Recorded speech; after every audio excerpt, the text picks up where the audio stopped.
Welcome to Almonds and Articles.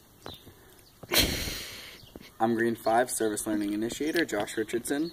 Today we'll be discussing the article of White Privilege, Unpacking the Invisible Knapsack by Peggy McIntosh. In this article, McIntosh compiled a list of 50 often overlooked examples of white privilege in everyday life. So we're going to start off with the first one.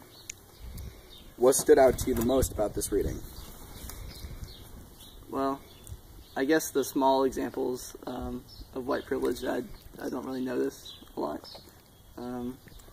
Just having access to just really random things like skin flavored bandages that are like pink or fit my skin color, stuff like that. I never really think about. All right, I definitely see that. The little things were really shocking. What main points do you think the author was trying to make?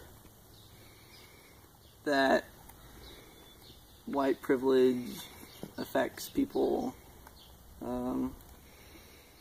deeply and impacts their life, not just in like one or two aspects here and there. It's be on like a daily basis.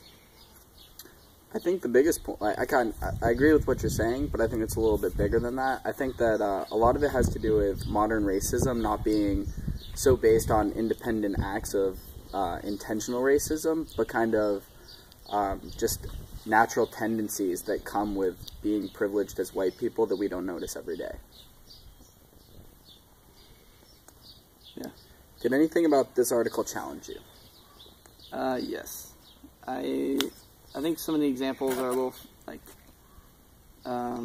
maybe far-fetched or Outdated. Yeah, outdated and, you know, not good examples of how white privilege affect people. True. One of the ones that stuck out to me the most was in the foreword of the article, just the couple of paragraphs before she goes into lists. She says that she tries to make all of these points as much of a race-based thing instead of a socio-economical level or a thing of age or gender. Mm-hmm. But number 3 and 4, quote, "If I should need to move, I can be pretty sure of renting or purchasing a house in an area in which I can afford and which would want to live." I don't believe that that is a thing of race at all. If anything, I believe that is solely an economical issue.